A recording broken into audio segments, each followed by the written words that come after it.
இறைவா, உலக மக்கள் அனைவரும் மகிழ்ச்சியாக வாழ நீங்கள்தான் அருள் புரிய வேண்டும்.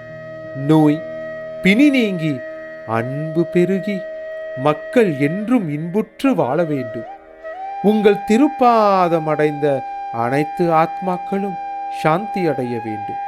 இதுவே எங்கள் பிரார்த்தனை. அருள்வீராக.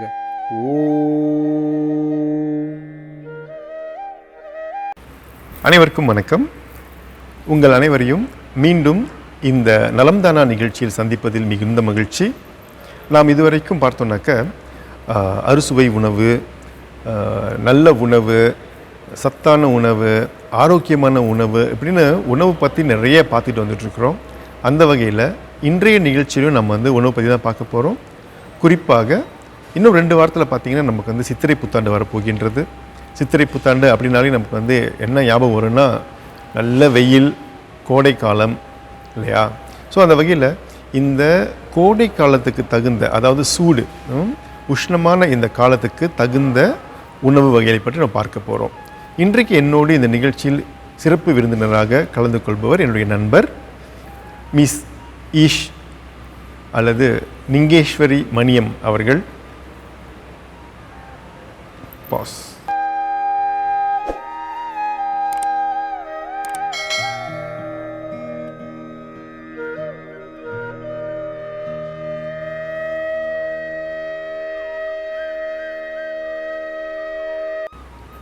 அனைவருக்கும் வணக்கம். என்னை அழைத்ததற்கு திரு பார்த்திபன் அவர்களுக்கு நன்றி. இந்த டாபிக் ரொம்ப ஒரு முக்கியமான டாப்பிக்காக இருக்கும். ஏன்னா இப்போ திரு பார்த்திபன் சொன்ன மாதிரி கோடைக்காலம் ஸ்டார்ட் பண்ண போகுது. நிறைய பேருக்கு உஷ்ணம் ரொம்ப அதிகமாக இருக்குது, அப்புறம் சாப்பாடு ஒரு பிரச்சனையாக இருக்கும், இந்த மாதிரி நிறைய விஷயங்கள் இருக்குது. ஸோ இந்த ப்ரோக்ராமில் நம்ம அதை பற்றி இன்னும் டீட்டெயிலாக நம்ம பேசுவோம். Hi Ningesh, thanks for joining. Okay, so நம்ம சொன்னது போல் இப்போ நமக்கு இந்த கோடைக்காலம், உஷ்ண காலம் ஆரம்பிச்சிருச்சு. ஸோ இந்த காலகட்டத்தில் உஷ்ணம் அப்படின்னாலே அதிகமாக நம்ம என்ன பார்ப்போம் அப்படின்னாக்க நிறைய தண்ணி குடிக்கணும் அப்படின்னு பேசுவாங்க இல்லையா? ஸோ நிறைய தண்ணி குடிக்கணும், கரெக்டு தான். ஆனால் அந்த நிறைய அப்படிங்கிறது எவ்வளோ, அது மட்டும் இல்லாமல் தண்ணி தவிர்த்து வேறு என்ன செய்யலாம் அப்படிங்கிற விஷயத்தை கொஞ்சம் ஷேர் பண்ண முடியுமா? ஸோ நீங்கள் பார்த்தீங்கன்னா ஜெனரலாகவே நம்மளோட உடம்பில் 70% ஆஃப் வாட்டர் இருக்குது. 30% தான் மற்ற விஷயங்கள்லாம். ஆனால் 70% நம்ம உடம்புல வாட்டர் இருக்குது. ஸோ அதை நம்ம சஸ்டெயின் பண்ணுறதுக்கு வி வில் சே கோடைக்காலத்தில் கோடைக்காலம் மட்டும் இல்லை, ஜெனரலாகவே நம்ம ஸ்டே ஹைட்ரேட்டட், நிறைய தண்ணீர் குடிங்க. உஷ்ண காலத்தில் இன்னும் கூட தண்ணீர் குடிங்க. ஏன்னா நம்ம வியர்வை மூலமாக நம்ம வேலை செய்வோம். இந்த மாதிரி நிறைய விஷயங்கள் மூலமாக நம்மளோட உடம்புல உள்ள தண்ணி வெளியாகும். ஸோ வெளியாகும் பொழுது என்ன நடக்கும்னாக்கா ஸ்கின் ட்ரை ஆகிறதுக்கு சான்ஸ் இருக்குது. நம்ம ரொம்ப வீக்காகவும் ஃபீல் பண்ணுவோம். சில பேர் பார்த்திங்கன்னா ரொம்ப வீக்காக இருப்பாங்க, ரொம்ப எக்ஸாஸ்டடாக இருப்பாங்க, அப்பப்போ தூக்கம் வரும், ரொம்ப டயரிங்காக இருக்கும். ஸோ முக்கியமாக அவங்க என்ன செய்யணும் அப்படின்னு பார்த்தீங்கன்னா கண்டிப்பாக தண்ணீர் குடிக்கணும். தண்ணீர் எவ்வளோ குடிக்கணும் அப்படின்னு ஆய்வு சொல்லியிருக்கு. இல்லை ஜெனரலாகவே நம்மளோட ப்ராக்டிஸ் 2 லிட்டர்ஸ்லேருந்து 3 லிட்டர்ஸ் தண்ணீர் நம்ம கண்டிப்பாக குடிச்சாகணும். ஏன் குடிச்சாகணும் அப்படின்னு பார்த்தீங்கன்னாக்கா இப்போ வெப்ப காலத்தில் பார்த்திங்கன்னா அந்த யூவி ரேஸ்ன்னு சொல்லுவாங்களே, அந்த வெப்ப காலத்தில் யூவி ரேஸ் ரொம்ப அதிகமாக இருக்கும். ஸோ அது நம்ம தோல் படும்பொழுது என்ன நடக்குது அப்படின்னாக்கா நம்ம தோலில் அந்த கிளைன்ஸ் சொல்லுவாங்களே, ஸோ இப்போ நம்ம வியர்வையெல்லாம் எப்படி வருது, ஸோ அந்த கிளைன்ஸ் இருக்குது. ஸோ அந்த யூவி ரேஸ் நம்மளோட ஸ்கின்னில் படும் பொழுது ஸ்கின்லேருந்து ஒன்றும் வியர்வை ஸ்வெட் அதிகமாக வெளியாகும். ஸோ அதனால நம்மளோட ஸ்கின் பார்த்திங்கன்னா ஒரு மாதிரி லைக் அப்படியே ஒரு மாதிரி ஸ்டிக்கியாகவும் ரொம்ப ஒரு அன்கம்ஃபர்டபுளாக ஃபீல் பண்ணும். ஸோ இந்த மாதிரி விஷயங்களை குறைக்கிறதுக்கு நம்ம தண்ணீர் குடிச்சோம்னா தண்ணீரை குடிச்சோமாக்க நம்மளோட உஷ்ணம் உடம்புல உள்ள உஷ்ணம் நம்ம குறைக்கலாம். ஸோ கிட்டத்தட்ட ஒரு 2 to 3 லிட்டர்ஸ் குடிக்கணும். ஆனால் சில பேர் சொல்லுவாங்க நம்ம 4 லிட்டர்ஸ் குடிக்கலாமா, 5 லிட்டர்ஸ் குடிக்கலாமா, ஏன்னா தண்ணீர் குடித்தா உடம்புக்கு நல்லது தானே, அது கெடுதல் இல்லை அப்படிலாம் இல்லைங்க. நம்ம எதுவுமே சொல்லுவோம்ல, அளவுக்கு மீறினால் அமுதமும் நஞ்சு அப்படின்ட்டுன்னு, அதுவும் அளவோடு தான் குடிக்கணும். இப்போ தண்ணீர் ஜெனரலாக 2 லிட்டர்ஸ் இஸ் ஃபைன். இப்போ அதுவே நீங்கள் அவுட்டோர் ஆக்டிவிட்டீஸ் இல்லை நீங்கள் வெளியே அதாவது அண்டர் த சன் நீங்கள் வேலை செய்கிறவங்களா இருந்தீங்கன்னாக்க ஒரு மேக்ஸிமம் ஒரு 3 லிட்டர்ஸ் வாட்டர் நீங்கள் குடிக்கலாம். ஸோ தண்ணீருக்கு பதிலாக நீங்கள் வாட்டர்மெலன் ஜூஸு, கியூகம்பர் ஜூஸ், அப்புறம் முள்ளங்கி சொல்லுவோம்ல, முள்ளங்கி ஜூஸ், இந்த மாதிரி விஷயங்களை வந்துட்டு நீங்கள் சேர்த்துக்கலாம். அதாவது தண்ணீர் மட்டும் இல்லை, நீங்கள் வந்து ஜூஸும் குடிக்கலாம். வாட்டர் பேஸ்ட் ஃப்ரூட்ஸ் சொன்ன மாதிரி இப்போ சொன்ன இந்த ஃபியூ ஃப்ரூட்ஸ், இந்த மாதிரி ஃப்ரூட்ஸை வந்துட்டு நீங்கள் ஜூஸ் பண்ணி நீங்கள் குடிக்கலாம். அடுத்தது பார்த்தீங்கன்னாக்கா இப்போ ஜூஸ் சொன்னது கூட வந்துட்டு வாட்டர்மெலன்னா ஜஸ்ட் வாட்டர்மெலன் ஜூஸ் அது மட்டும் தான் குடிக்கணும் அப்படின்ட்டு இல்லை. நீங்கள் வாட்டர்மெலன் அண்ட் கேரட் இல்லைனா ஆப்பிள் அண்ட் ஆரஞ்ச், சில பேருக்கு பார்த்தீங்கன்னா அந்த கேரட் டேஸ்ட் பிடிக்கும். ஸோ கேரட் அண்ட் ஆப்பிள் அந்த மாதிரி, so different types of juice குடிக்கலாம். ஸ்மூதிஸ் நீங்கள் செஞ்சு குடிக்கலாம். பட் முடிஞ்ச வரைக்கும் வந்து ஐஸ் குறைச்சிடுங்க. ஏன்னா ஐஸ் வந்து ரொம்ப இன்னும் உடம்புல வந்து உஷ்ணத்தை வந்துட்டு ஒன்றும் கூடுதல் பண்ணும். ஸோ ஐஸை குறைச்சிருங்க. ஐஸ்கிரீம் முடிஞ்ச வரைக்கும் அதை போடாதீங்க. கொக்கனட் வாட்டர், முக்கியமாக நம்மளோட இளநீர் குடிக்கிறதுனால என்ன நடக்குது அப்படின்னா, நம்மளோட பிஹெச் லெவல் பார்த்திங்கன்னா உஷ்ண காலத்தில் இல்லை தண்ணீர் குறைவாக இருக்கக்கூடிய பட்சத்தில் வந்து நம்மளோட உடம்பில் வந்துட்டு அசிடிக் லெவல் வந்து இன்க்ரீஸ் ஆகும். ஸோ அசிடிக் லெவல் இன்க்ரீஸ் ஆகும் பொழுது என்ன நடக்குதுன்னு பார்த்திங்கன்னா, சில ஹெல்த் கண்டிஷன்ஸ் நடக்கிறதுக்கு வாய்ப்பு இருக்குது. இப்போ நம்ம சொன்ன மாதிரி ஸ்கின் கண்டிஷன்ஸ், அப்புறம் சில பேருக்கு வந்துட்டு ஃபேட்டிக்காக அவங்க ஃபீல் பண்ணுவாங்க. ஸோ இந்த விஷயங்களை வந்துட்டு குறைக்கிறதுக்கு தே கேன் ஆக்சுவலி டேக் என்னது ஜூஸ், லாசி வந்துட்டு யோகர்ட் சம்மந்தப்பட்ட பிடிக்கலாம். மோர் குடிக்கும் பொழுது அதில் வந்துட்டு சீரகம், கொஞ்சம் உப்பு இதெல்லாம் பிளைண்ட் பண்ணி நீங்கள் குடிக்கலாம். ஸோ நம்ம அதை சொன்ன மாதிரி அந்த கோகோனட் வாட்டர்லாம் நீங்கள் குடிக்கும் பொழுது என்ன நடக்குது அப்படின்னா, நம்ம உடம்புல உள்ள அசிடிக் லெவல் வந்து நியூட்ரலைஸ் பண்ணுது. நியூட்ரலைஸ் பண்ணி நம்மளோட பிஹெச் லெவலில் வந்துட்டு ஒரு ஸ்டேபிளான ஒரு ஸ்டேஜ்க்கு வந்துட்டு கோகோனட் வாட்டரும் சரி மற்ற ஃப்ரூட் ஜூஸும் கொண்டுட்டு வரதுக்கு நம்மளுக்கு ஹெல்ப்ஃபுல்லாக இருக்கும். இப்போ அடுத்தது பார்த்திங்கனாக்கா, இப்போ ஃப்ரூட் தவிர அதுலேருந்து கொஞ்சம் வெளியாகுமே வெஜிடேபிள்ஸ். இப்போ வெஜிடேபிள் பார்த்திங்கன்னா நீர்க்காய்கள் அப்படின்னு நம்ம சொல்லுவோம். என்ன மாதிரி நீர்க்காய்கள்? சுரைக்காய், அப்புறம் வந்துட்டு முள்ளங்கி, வேறு வந்துட்டு பூசணிக்காய், இந்த மாதிரி காய்கள்லாம், இதெல்லாம் பார்த்திங்கன்னா வாட்டர் பேஸ் வெஜிடேபிள்ஸ். ஸோ இந்த மாதிரி வெஜிடேபிள்ஸ் வந்து நீங்கள் கொஞ்சம் கூடுதலாக சமைச்சு சாப்பிட்லாம். ஸோ இதை எப்படி சமைக்கிறது? பரங்கிக்காயோட வந்துட்டு வாட்டர் பேஸ் தான். அதில் வாட்டர் பேஸ் பேருக்கு பார்த்திங்கன்னா இந்த மாதிரியான காய்கறிகளை வந்து எப்படி சமைச்சு சாப்பிட்றது அப்படின்ட்டு ஒரு குழப்பமாக இருக்கும். எப்போ பார்த்தாலும் வெங்காயம், மஞ்சத்தூள் இப்படி தான் போட்டு பேட்டி சாப்பிட்ணுமா அப்படின்ட்டுன்னு. நீங்கள் வந்து மோர் குழம்பு செய்யலாம். சுரைக்காய் மோர் குழம்பு, மாம்பழ மோர் குழம்பு, அப்புறம் கீழ்கம்பில் கூட சில பேர் தீமூன் இருக்குல்ல, தீமூனில் கூட வந்துட்டு மோர் குழம்பு செய்யலாம். அண்ட் இந்த காய்கறிகளை நீங்கள் வந்துட்டு ஜூஸாக கூட அரைச்சி குடிக்கிறது ரொம்ப நல்லது. இப்போ பூசணிக்காய்லாம் பார்த்தீங்கன்னா அதில் நிறைய பெனிஃபிட்ஸ் இருக்குது. சில பேருக்கு வந்துட்டு அந்த கிட்னி பிரச்சனை, லீவர் ப்ராப்ளம் உள்ளவங்களாம் வந்துட்டு இந்த பூசணிக்காவை வந்துட்டு நீங்கள் யூடிஐ சொல்லுவாங்க, யூரினரி ட்ராக் இன்ஃபெக்ஷன் அப்படின்னு சொல்லுவாங்க. இந்த மாதிரி பிரச்சனை உள்ளவங்க வந்துட்டு பூசணிக்காவை ஜூஸ் பண்ணியோ இல்லை சுரக்காவை வந்துட்டு நீங்கள் மிக்ஸ் பண்ணி ஜூஸ் பண்ணி, உங்களுக்கு சில பேருக்கு வந்து பூசணிக்காய் ஜூஸ் மட்டும் கொடுத்தீங்கன்னா அவங்களால குடிக்க முடியாது. ஏன்னா அது டேஸ்ட் வேறு மாதிரி இருக்குது. எஸ்பெஷலி தடவை அவங்க குடிக்கும் பொழுது என்ன எப்படி இருக்குது அப்படின்ட்டுன்னு. பட் அதோடு வந்துட்டு நீங்கள் சில ஃப்ரூட்ஸ், உங்களுக்கு லெஸ்ஸே ஆரஞ்சு பிடிக்கும் அப்படின்னா நீங்கள் ஆரஞ்சு மிக்ஸ் பண்ணிக்கலாம். ஸோ இந்த மாதிரி ஸ்டைல்லையும் நீங்கள் வந்துட்டு காய்கறிகளை சமைச்சு சாப்பிட்றதோ இல்லை ஜூஸாகவும் நீங்கள் தயாரித்து நீங்கள் உண்ணலாம். வாவ் பா, ஒரு கேள்வி கேட்டு இவ்வளோ பதில் சொல்லிட்டீங்க. அதனால தான் உங்களை வாவ், ஒரே ஒரு கேள்வி கேட்டு இவ்வளோ விஷயம் சொல்லிட்டீங்க. Yeah, so not bad. இதுக்காக தான் உங்களை வந்து இந்த நிகழ்ச்சிக்கு நாங்கள் வந்து கூப்பிட்ருக்குறோம். Okay, very good. யா, நீங்கள் சொன்னது மாதிரி இந்த உஷ்ண காலகட்டத்தில் வந்து இந்த நிறைய ஜூஸ் குடிக்கிறது ரொம்ப ரொம்ப முக்கியமான ஒரு விஷயம். நம்ம எப்போவுமே வந்து தண்ணி குடிக்கணும் அப்படின்னு தண்ணி மட்டும் குடிச்சுட்டு இருந்தோம்னாக்கா நமக்கு வந்து மினரல்ஸ் பத்தாது இல்லையா? ஸோ அதுக்கு வந்து இந்த ஜூஸ் குடிக்கிறது ரொம்ப இம்பார்ட்டன்ட்.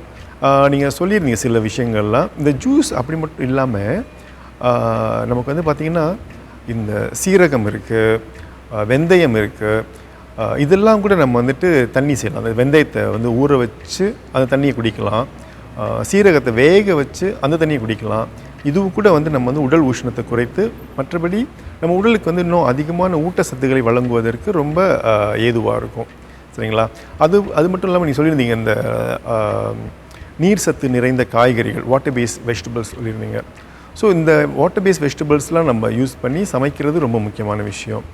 அது மட்டும் இல்லாமல் ஒவ்வொரு சமயமும் நம்ம பார்த்தோன்னாக்கா நம்மளுடைய குழம்பு அப்படின்னு பார்க்கும் பொழுது எல்லாருக்கும் ஒரு பெர்செப்ஷன் என்னென்னா கறி அப்படின்னாலே வந்து ஸ்பைசஸ், மிளகாத்தூள் போடணும் அப்படிங்கிற ஒரு விஷயம் இருக்குது. ஆக்சுவலி இந்த உஷ்ண காலகட்டத்தில் இந்த மிளகாய்த்தூளை அதிகமாக பயன்படுத்தாமல் சமைக்கிறது ரொம்ப ரொம்ப நல்லது. அதற்கு பதிலாக என்ன செய்யலாம் அப்படின்னாக்கா நம்ம வந்து மிளகுத்தூள் யூஸ் பண்ணலாம், மல்லித்தூள் யூஸ் பண்ணலாம், சீரகத்தூள் யூஸ் பண்ணலாம். இந்த மாதிரி மற்ற வகையான தூள்களை யூஸ் பண்ணலாம். அது மட்டும் இல்லாமல் இந்த மிளகாய்த்தூள் பயன்படுத்தி செய்யக்கூடிய கறி இல்லாமல் மற்ற வகையான சமையல், உதாரணத்துக்கு சற்று முன்பு நீங்கள் சொன்னீங்க இல்லையா மோர் குழம்பு அப்படின்ட்டு. ஸோ இந்த மோர் குழம்பே விதவிதமான மோர் குழம்பு செய்யலாம், ரசம் வைக்கலாம். அதுவும் ரசத்துலேயும் விதவிதமான ரசம் இருக்குது. பருப்பு ரசம் இருக்குது, மிளகு ரசம் இருக்குது, தக்காளி ரசம் இருக்குது, இந்த மாதிரி பல வகையான ரசம் இருக்குது. அப்புறம் வந்து தண்ணி சாறு வைக்கலாம். இந்த மாதிரி நம்ம வந்துட்டு க்ரியேட்டிவாக யோசித்து சமைச்சோன்னாக்க நமக்கும் உடலுக்கும் நல்லாயிருக்கும், வீட்லேயும் எல்லாருக்கும் ஒரு எக்ஸைட்டிங் இருக்கும். வாவ், நல்லா இருக்கே சமையல், வித்தியாசமாக இருக்கே அப்படின்னு கூட நம்மளுடைய குடும்பத்தினர் வந்து ஆசையாக சாப்பிடுவாங்க. ஸோ நீங்கள் ஜூஸ் பற்றி சொல்லியிருந்தீங்க. இப்போ ஜூஸ் அப்படின்னா ஃப்ரூட் ஜூஸ், நீங்கள் மற்ற விஷயம்லாம் சொல்லியிருந்தீங்க. அதில் முக்கியமாக என்னுடைய கவனத்தை ஈர்த்தது வந்து இளநீர். ஸோ இளநீர் வந்து ரொம்ப பெனிஃபிட்டான ஒரு விஷயம். அது எல்லோரும் மலேசியாவில் வந்து ரொம்ப ஈஸிலி அவைலபிள். ஸோ அதனால் எல்லாருமே குடிக்கலாம், குடித்து பயனடையுங்கள். அது மட்டும் இல்லாமல் இப்போ பார்த்தீங்கன்னாக்கா இப்போ 4ஆம் மாதம் ஆரம்பிச்சிருச்சுன்னா இதுக்கப்புறம் ஃபுல்லாக fruit season, tropical fruit season. Durian, rambutan, mangosteen, mango அப்படின்னு வரிசையாக நிறைய பழங்கள் வந்து நம்மளுக்கு வந்து கிடைக்கும். எல்லாருக்கும் ஆசையாகவும் இருக்கும். அதில் சில பழங்கள் வந்துட்டு உஷ்ணத்தன்மை உடையவை. லைக் டூரியன்லாம் பார்த்தீங்கன்னாக்கா உஷ்ணத்தன்மை. ஆனால் மலேசியாவில் இருந்துட்டு டூரியான் சாப்பிடாதவங்கன்னு பார்த்தா விரல் விட்டு எண்ணலாம். ஸோ எல்லாருக்குமே டூரியானை ரொம்ப பிடிக்கும். ஸோ ஆனால் சாப்பிட்டா சூடாக இருக்குமே, என்ன செய்யலாம்? ஏற்கனவே தெரியும் எல்லாருக்குமே நிறைய தண்ணி குடிக்கணும், இளநீர் குடிக்கணும். அப்போ சில பேர் பார்த்திங்கன்னா அந்த டூரியானுடைய ஓட்டில் வந்து தண்ணியை ஊற்றி குடிப்பாங்க. அது ஒரு நம்பிக்கை. ஸோ இதெல்லாம் வந்துட்டு ஒரு சில விஷயங்கள் நம்ம வந்து உஷ்ணமான பழங்கள் சாப்பிடும்போது இது செய்கிறது. அடுத்து வந்து மாம்பழம். இந்த நேரத்தில் பார்த்திங்கனாக்கா நம்ம வந்து எப்போவுமே வந்து இந்திய மாம்பழங்களை வந்து விரும்பி சாப்பிடுவோம். இது நாள் வரைக்கும் ஆனால் அதோட விலை பார்த்திங்கன்னா ரொம்ப அதிகமாக இருக்கும். ஆனால் இப்போ பார்த்திங்கனாக்கா உள்நாட்டு உற்பத்தியில் வந்து இந்திய மாம்பழங்களுக்கு நிகராக நிறைய வகையான மாம்பழங்கள் நமக்கு மார்க்கெட்டில் கிடைக்குது. இப்போ வந்துட்டு குறைந்தபட்சம் ஒரு 5 வகையான மாம்பழங்கள் கிடைக்கும் உங்களுக்கு வந்து. Lily, white lily, rose lily, அப்புறம் வந்துட்டு சுக்குனான், இந்த மாதிரி லோக்கல் ஃப்ரூட்ஸ், மேங்கோ கிடைக்கும். ஸோ இந்த மாம்பழங்களை பார்க்கும் பொழுது நம்மளுக்கு எல்லாம் வாய் ஊறும், நிறைய சாப்பிடுவோம். ஆனால் மாம்பழம் சாப்பிட்டாலும் ஒரு இஃபெக்ட் வரும் நமக்கு வந்து. ஒரு மாதிரி மாந்தமாக இருக்கும், நிறைய ஏப்பம் வரும், ஒரு மாதிரி சூடாக இருக்க மாதிரி இருக்கும். ஸோ இதை வந்து தவிர்க்கிறதுக்கு என்ன செய்யலாம் அப்படின்னாக்க, நம்ம வந்து ஃப்ரெஷ் மில்க், பசும்பால் வந்துட்டு கொதிக்க வைக்காமல் பச்சையாக இருக்குல்ல, அந்த பால் வந்து ஒரு கப் குடிக்கலாம். நீங்கள் நல்லா நிறைய மாம்பழம் சாப்பிட்டுட்டு ஒரு கப் பால் ஃப்ரெஷ் மில்க் கொதிக்க வைக்காமல் அப்படியே பச்சையாக குடிச்சிங்கனாக்க அது வந்து நம்ம வயிற்றில் போயிட்டு நம்ம மாங்காய் சாப்பிட்ட இஃபெக்ட் வந்து பேலன்ஸ் பண்ணிடும். ஸோ இது வந்து சில உங்களுக்கு வந்து டிப்ஸ். ஏன்னா இந்த சீசனில் பழங்களை விட்டுறாதீங்க. ஏன்னா பழங்கள் ரொம்ப முக்கியம். சீசன் முடிஞ்சுன்னா அப்புறம் ஒரு வருஷம் வெயிட் பண்ணணும் அடுத்த சீசனுக்கு. அதனால் ஐயோ உஷ்ணம் அப்படின்னு கவலைப்படாமல் பழங்கள் சாப்பிடுங்க. சாப்பிட்டுட்டு அது தகுந்த மாதிரி இந்த மாதிரியான சில ரெமெடிஸ்லாம் நீங்கள் செஞ்சிங்கனாக்கா உங்களுக்கு பயனாக இருக்கும். சரிங்களா? மற்றபடி நீங்கள் இந்த உணவு பழக்கங்கள், இது ஜூஸ், இது தவிர்த்து இந்த உஷ்ண காலத்தில் வேறு என்ன மாதிரி விஷயங்களை நம்ம வந்து கவனம் செலுத்தணும்னு நீங்கள் கொஞ்சம் சொல்கிறீங்களா? பார்த்திபன், நீங்கள் ஒரு விஷயம் பார்த்தீங்கன்னா நம்ம 2 பேருமே அதை சொல்லலை. அதாவது சுகர் கேன் நம்ம 2 பேருக்கு பிடிச்சது, அது வேறு, நிறைய பேருக்கு பிடிக்கும். அது கரும்பு ஜூஸ் அதையும் நீங்கள் வந்துட்டு எடுத்துக்கலாம். அதாவது ஜூஸ் பற்றி சொல்லிட்டு இருந்தோம்ல அது. அப்புறம் another விஷயம் வந்து பார்த்திங்கன்னா பார்லி நீங்கள் வந்து கொதிக்க வச்சு, இப்போ பார்லிலாம் வந்துட்டு விலை வந்து ரொம்ப ரொம்ப மலிவு. ஒரு பேக்கெட் வந்து ஒரு 50 சென்ட், ஐ திங்க் 1 ரிங்கெட் தான் மேக்ஸிமம். ஸோ நீங்கள் பார்லி வந்துட்டு நல்லா கொதிக்க வச்சு அது ஒரு 20 மினிட்ஸில் அது வந்து என்ன சொல்கிறது, அது வெந்துடும். ஸோ அது நீங்கள் பார்லி ஜூஸ் எடுத்துக்கலாம். சின்சாவ் நீங்கள் எடுத்துக்கலாம். சில பேருக்கு வந்து சின்சாவ் ஸ்வீட்டாலாம் பிடிக்காது. இப்போ பார்த்திங்கன்னா ஸ்வீட்டன் பண்ண சின்சாவ் இருக்குது. ஸோ இந்த மாதிரி விஷயங்கள்லாம் நீங்கள் எடுத்துக்கலாம். சரி, அடுத்தது வந்து நீங்கள் கேட்ட கேள்விக்கு நம்ம வருவோம். சரும பாதுகாப்பு. பாதுகாப்பு இது வந்து ஒரு முக்கியமான ஃபோக்கஸாக இருக்குது. Not only for girls, guys வந்துட்டு கேர்ள்ஸோட வந்துட்டு இப்போ ஸ்கின் கேர்னு சொன்னாக்க காய்ஸ் வந்து அதை ரொம்ப நாட்டம் காட்டுறாங்க, ஸ்கினை பார்த்துக்கிறது இந்த மாதிரி விஷயம். ஸோ உஷ்ண காலத்தில் நம்ம இந்த ப்ரோக்ராம் ஆரம்பத்திலேயே நம்ம சொன்ன மாதிரி வந்துட்டு சில விஷயங்களை நீங்கள் செய்யலாம். இப்போ முகத்துக்கு வந்து நீங்கள் பார்த்தீங்கன்னா ரொம்ப ட்ராயாக இருக்கும். ஸோ அதுக்கு வந்து நீங்கள் பாசிப்பயிர், நம்மளோட முன்னோர்கள் வந்துட்டு பாசிப்பயிர், கடலைப்பயிர், கடலைப்பருப்பு இதெல்லாம் வந்து ஒரு பேஸ்டாக்கி தயிரோடு மிக்ஸ் பண்ணி முகத்துக்கு அப்ளை பண்ணுவாங்க. முகத்துக்கு மட்டும் இல்லாமல் அதுலேயே வந்துட்டு அதை யூஸ் பண்ணி தான் குளிப்பாங்க. சோப் யூஸ் பண்ணுறதோட இந்த மாதிரி விஷயங்கள், இந்த மாதிரி பேஸ்ட்டை யூஸ் பண்ணி தான் வந்துட்டு அவங்க குளிப்பாங்க. ஸோ அந்த மாதிரி விஷயங்களும் நீங்கள் வந்துட்டு பயன்படுத்தலாம். ஸோ டொமேட்டோவை நீங்கள் வந்துட்டு பிளைண்ட் பண்ணி பேஸ்ட் ஆக்கி, இல்லைனா அதோட ஜூஸை வந்துட்டு நீங்கள் ஸ்கின்ல வந்துட்டு நீங்கள் அப்ளை பண்ணிங்கனாக்கா அதோட காம்ப்ளெக்ஷன் வந்து இம்ப்ரூவ் ஆகும். அடுத்தது பார்த்தீங்கன்னாக்கா கியூகம்பர். சில பேருக்கு வந்து நீண்ட நேரமாக இப்போ ஒர்க்கிங் ஃப்ரம் ஹோம் அப்படின்னு சொல்லிட்டு நிறைய பேர் வந்து லேப்டாப் மின்னிக்கே, கம்ப்யூட்டர் மின்னிக்கே வந்துட்டு ஒரு லாங் ஹவர்ஸ் வந்து வேலை செய்வாங்க. ஸோ சம்டைம் ரொம்ப டயர்டாக இருக்கும். சில பேர் வந்துட்டு அந்த ஆர்டிஃபிஷியல் டிஎஸ்ன்னு சொல்லுவாங்க, அது யூஸ் பண்ணுவாங்க, ஐ ட்ராப்ஸ் யூஸ் பண்ணுவாங்க. நீங்கள் கியூகம்பர் பார்த்தீங்கன்னா, ஏன்னா இதில் வந்துட்டு அதிகமாக தண்ணீர் இருக்கிறதுனால நீங்கள் கொஞ்சம் நேரம் ஃப்ரிட்ஜில் வச்சுட்டு அதுக்கு பிறகு வந்துட்டு நீங்கள் கண்ணில் வைக்கலாம். அது கொஞ்சம் ரிஃப்ரெஷிங்காக இருக்கும். ஸோ அடுத்தது பார்த்தீங்கன்னாக்கா க்ளோதிங் வந்து ரொம்ப ரொம்ப முக்கியம். அதுவும் நீங்கள் வந்துட்டு இப்போ வெளிநாட்டுக்கெலாம் நீங்கள் போனீங்கன்னாக்க அங்கே வந்துட்டு 4 சீசன் இருக்கும். ஸோ ஒவ்வொரு சீசன்லேயும் வந்துட்டு க்ளோத்ஸ் வந்துட்டு டிஃப்ரெண்ட் க்ளோத்ஸ் அக்கார்டிங் டு அந்த வெதருக்கு ஏற்ற மாதிரி வந்து க்ளோத்ஸ் விற்பாங்க. இப்போ நம்மளோட நாட்டில் பார்த்திங்கன்னா எல்லா மாதிரியான உடைகளும் எல்லா காலகட்டத்திலையும் கிடைக்கும். ஏன்னா இப்போ ஆஃப்கோர்ஸ் நம்ம இப்போ வந்து கோடைக்காலம் அப்படின்னு சொல்கிறோம். கோடைக்காலமாக இருக்கும், டக்குன்னு வந்து மழை பெய்யுது ஆக்சுவலி. ஸோ அதனால் நம்மளுக்கு என்ன மாதிரி உடைகள் வேணும் அப்படின்றது வந்துட்டு ஒரு பிரச்சனையே இல்லை, கிடைக்கிறது வந்து ஒரு பிரச்சனையே இல்லை. ஸோ ப்ரீத்தபிள் க்ளோதிங் அப்படின்னு சொல்லுவாங்க. அதாவது cotton is one of the examples of breathable clothes. So நீங்கள் வந்துட்டு காட்டன் பேஸ் க்ளோத்ஸ் யூஸ் பண்ணும் பொழுது உங்களுக்கே ஃபீல் பண்ணும். உங்களோட உடம்பு வந்து ஸ்வெட் பண்ணாலும் வியர்வை வெளியானாலும் உங்களுக்கு வந்து உடம்புல வந்து ஸ்டிக் பண்ணாது.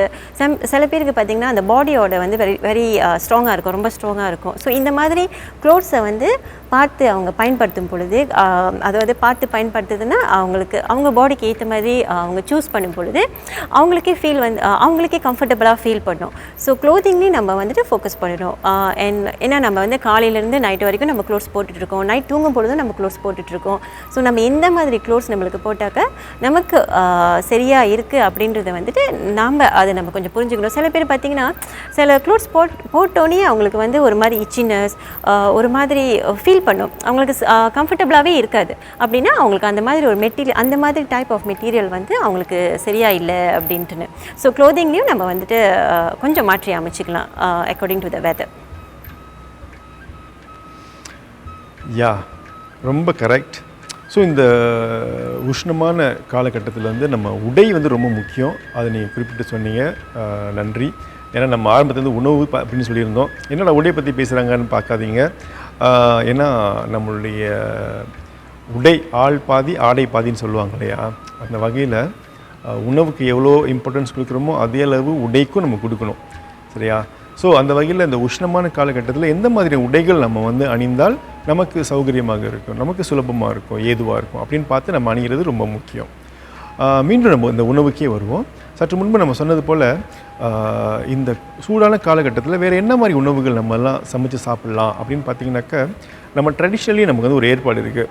இந்த கோடை காலத்தில் தான் பார்த்திங்கனாக்கா நிறைய கோவில்களில் திருவிழா வரும். நீங்கள் பார்த்திங்கனாக்கா திருவிழா, அதுவும் குறிப்பிட்டு சொல்லணுனாக்கா அம்மன் கோவில்களில் திருவிழா வரும். இந்த அம்மன் கோயில் திருவிழானாலே வந்து அங்கே என்ன இருக்கும் அப்படின்னு பார்த்திங்கனாக்கா கூழ் இருக்கும், கேழ்வரகு கூழ். ஸோ இந்த கேழ்வரகு கூழ் பார்த்திங்கன்னா தண்ணியாக இருக்கும், அதில் வந்து மோர் மிக்ஸ் பண்ணியிருப்பாங்க. சற்று முன்பு சொல்லியிருந்தாங்க இல்லையா, மோர் குடிக்கணும் அப்படின்ட்டு. இதில் பார்த்திங்கனாக்கா கூழ் இருக்கும், அந்த கூழில் வந்து மோர் மிக்ஸ் பண்ணியிருப்பாங்க, அதில் வெங்காயம் போட்டிருப்பாங்க, பச்சை மிளகாய் போட்டிருப்பாங்க. இது எல்லாமே கூட வந்து நம்ம உடலுக்கு வந்து மிக மிக முக்கியமான ஒன்றாகும். அது மட்டும் இல்லாமல் இந்த கூழ்லாம் நம்ம வீட்டிலேயே செய்யலாம், கோயில் தான் போகணும் அவசியம் இல்லை. கூழ் கூட பார்த்திங்கனாக்கா கேழ்வரகு மட்டும் இல்லை, கம்பங்கூழ் கூட இருக்குது. அடுத்து வந்து அரிசி கஞ்சி இருக்குது. அடுத்து வந்து அரிசியும் பாசிப்பயிரும் கலந்த கஞ்சி இருக்குது, பாசிப்பயிர் கஞ்சி இருக்குது, உளுத்தங்கஞ்சி இருக்குது. இந்த மாதிரி நிறைய கஞ்சிகள்லாம் இருக்குது. இந்த மாதிரி கஞ்சிலாம் வச்சு நம்ம குடிக்கிறது ரொம்ப முக்கியம். அது மட்டும் மலேசியாவில் பார்த்திங்கன்னா நமக்கு வந்து இன்னும் பிளெண்டடான பாரிச்சஸ் இருக்குது. அதாவது லைக் இந்த கிழங்குகள்லாம் போட்டு பூபோ சாச்சா இருக்குது, அப்புறம் நமக்கு வந்துட்டு இந்த பூபோ கல்லாடி இருக்குது, சேப்பங்கிழங்கு அப்படின்ட்டுன்னு, அப்புறம் சக்கரவள்ளி கிழங்கு இதெல்லாம் போட்டு கூட கஞ்சி வைப்பாங்க. இந்த மாதிரியான உணவுகளை நம்ம வந்து செய்து சாப்பிட்றது வந்து வீட்டில் வந்து ரொம்ப இன்ட்ரெஸ்டிங்காக இருக்கும். அது மட்டும் இல்லாமல் நம்ம ஆரோக்கியத்துக்கும் ரொம்ப உதவியாக இருக்கும். சரிங்களா? ஸோ நீங்கள் வந்துட்டு இந்த வெப்ப காலத்தில் என்ன உணவுகள் சாப்பிடணும், பழங்கள் சாப்பிடணும், அடுத்து ஜூஸு, சூப் இப்படி நம்ம பார்த்துட்டே வந்துருக்குறோம். அதுக்கும் மேலே வந்து ஈஷ் வந்து நம்ம கூட வந்து என்ன மாதிரியான உடைகள் போடணும், அடுத்து வந்து சரும பாதுகாப்பு, ஸ்கின் கேர் வந்து என்ன செய்யலாம், இப்படிலாம் அந்த டிப்ஸ்லாம் கொடுத்துருக்காங்க. ஸோ அந்த வகையில் இந்த நிகழ்ச்சி உங்கள் அனைவருக்கும் பயனாக இருக்கும் என்று நம்புகின்றேன்.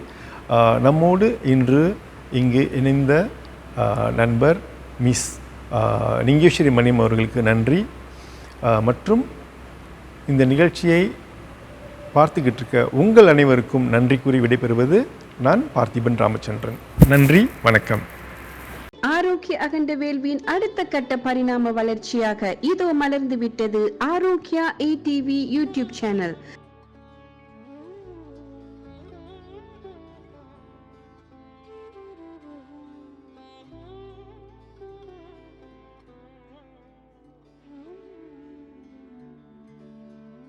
ஆம் அன்பர்களே, இனி வாரந்தோறும் ஞாயிற்றுக்கிழமை மாலை 7:31 உங்களை ஆன்மீகம், இயல் இசை, ஆரோக்கியம், மகளிர், தன்முனைப்பு, உலக குரு ஒருவன் என்கின்ற காலத்திற்கேற்ற தலைப்புகளோடு சந்திக்க வருகின்றோம்.